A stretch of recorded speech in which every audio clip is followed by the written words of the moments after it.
का नाम अफजाल था। खंजरों के इतने वार हुए कि अफजाल नामी शख्स दम तोड़ गया। बाबू वल्द नूर अहमद ने अपनी बीवी के मुंह पर तकिया रख कर कत्ल किया। बिस्मिल्लाहिर्रहमानिर्रहीम। सलामती और खुशियों की दुआओं के साथ मैं हूं तबस्सुम संगा और आपको अपने चैनल वतन टुडे में खुश आमदीद कहता हूं।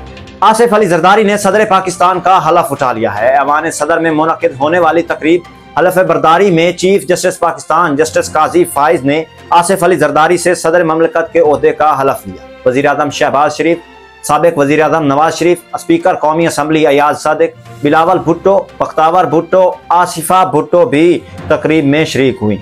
Chairman joint chief of staff committee general Sahir Shamshad Mirza भी तकरीब हलफ बरदारी में शरीक हुए। आसिफ अली जरदारी वाहिद सिविलियन हैं जो दूसरी मरतबा सदर मुंतखब हुए हैं। गुज़श्ता रोज आसिफ अली जरदारी ने 411 इलेक्टोरल वोट हासिल किए थे। उनके मद्दे मुकाबले सुन्नी इत्तेहाद कौंसिल के नामजद करदा उम्मीदवार महमूद खान अचकजई को 180 इलेक्टोरल वोट मिले थे, जबकि वो हार गए।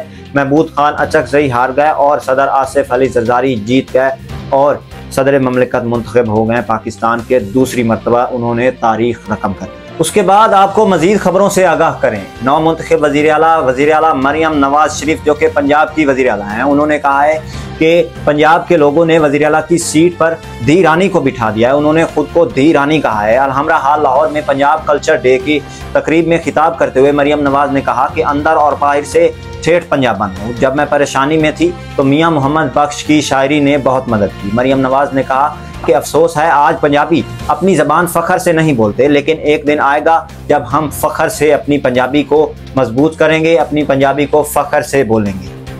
उसके बाद वज़ीर आला पंजाब मरियम नवाज शरीफ ने कहा कि मुखालफिन की गाली सुनी, अदालतों में धक्के भी खाए, मगर आज देखें अल्लाह ने मुझे इस कुर्सी पर बिठा दिया। अल्लाह ने आज नवाज शरीफ को इज़्ज़त दी और मुखालफिन उनको देखते हैं। उन्होंने कहा कि मैं अपने मुखालफिन का शुक्रिया अदा करती हूँ जिन्होंने मुश्किल हालात में हमें लड़ना सिखाया। मुखालिफिन ने बहुत कहा कि ये ख़त्म हो जाएंगे और ख़त्म हो चुके हैं। उनका कहना था कि हमने गाली खाई, धक्के खाए और अदालतों में केसेस का सामना भी किया। रब का अपना निज़ाम होता है और आज मैं अपनी इस कुर्सी पर हूँ। दूसरी जानिब आपको कुछ अफसोसनाक और हैरत अंगेज़ खबरों के बारे में भी आगाह करते हैं। कराची में अल्लाह वाला टाउन में एक मर्द ने अपनी बीवी को कत्ल करके उसकी लाश को ड्रम में फेंक दिया। पुलिस ने मुलजिम को गिरफ्तार कर लिया।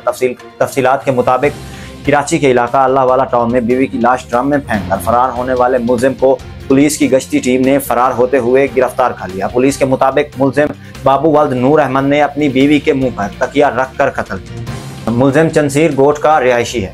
इस वाक़े से मुतल्लिक़ पुलिस का कहना है कि खातून को मुबैना तौर पर गैरत के नाम पर कत्ल किया गया। मुलजिम की गिरफ्तारी के बाद इससे मजीद तफ्तीश जारी है।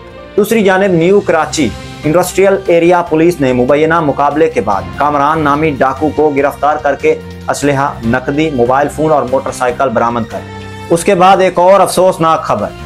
पंजाब के ज़िला जंग की एक तहसील जिसे 18 हज़ारी कहते हैं, उसके इलाके हस्सु बलेल में एक वाक़या पेश आया।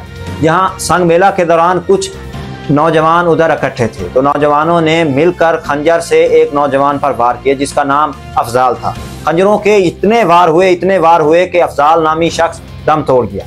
थानागढ़ मराजा की पुलिस ने मौका पर पहुंचकर तफ्तीश शुरू कर दी, जबकि उस वक्त तक अफजाल नामी नौजवान दम तोड़ चुका था, जबकि उसके जिस्म को खंजरों के वार से छल्ली छल्ली कर दिया गया। आज तक के लिए सिर्फ इतना ही। मजीद खबरों और अपडेट्स के लिए हमारे चैनल को सब्सक्राइब करें, लाइक करें, शेयर ज़रूर करें और बेल के आइकन को प्रेस करना ना भूलें। बहुत शुक्रिया।